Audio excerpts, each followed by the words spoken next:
എങ്ങനെയുണ്ട് കുട്ടി? നന്നായി പ്രയാസപ്പെടുത്തുന്നുണ്ടല്ലേ? സാരമില്ല തിരുമേനി. പകലോ രാത്രിയോ എന്നൊന്നും അറിയുന്നില്ല.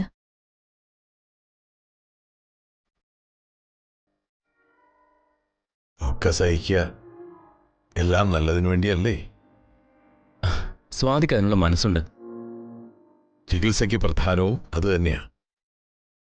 ശരീരം മാത്രം വഴങ്ങിയിട്ട് കാര്യമില്ല, മനസ്സും സജ്ജമാകണം.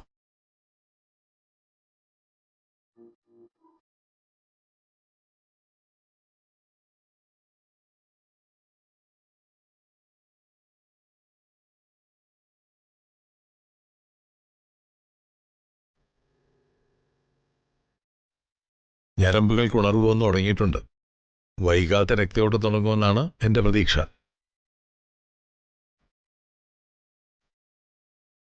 രക്തയോട്ടം തുടങ്ങിയാൽ സ്പർശനം മനസ്സിലാക്കാൻ പറ്റും.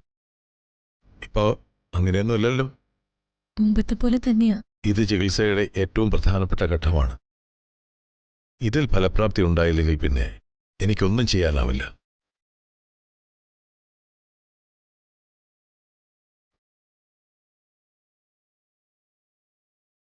കുറഞ്ഞത് 4-5 മണിക്കൂർ ഗാഢതന്ത്രിയിലായിരിക്കും. ശരി തിരുമേനി. ആരെയും ഈ സമയത്ത് അകത്തേക്ക് പ്രവേശിപ്പിക്കരുത്. പോവാ, ശ്രദ്ധിച്ചോളാം.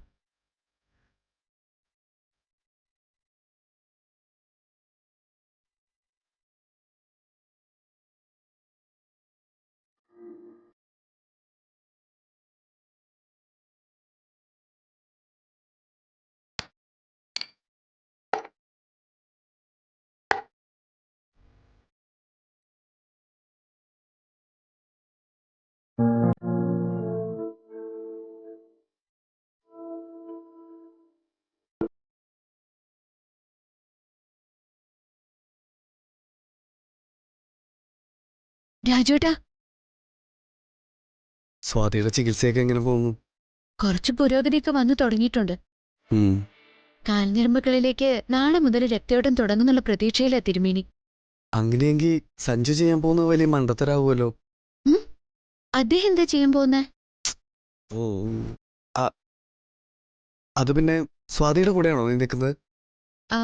ചികിത്സാ മുറിയിൽ ആർക്കും പ്രവേശനമില്ല. ഞാനും അച്ഛനും അമ്മയും താമസ സ്ഥലത്താ. സഞ്ജു പറഞ്ഞ സത്യം തന്നെ, അവിടെ ആരും ഉണ്ടാവില്ല. ഈ സമയം സ്വാതിയുടെ ചികിത്സ മുടങ്ങാനും പാടില്ല.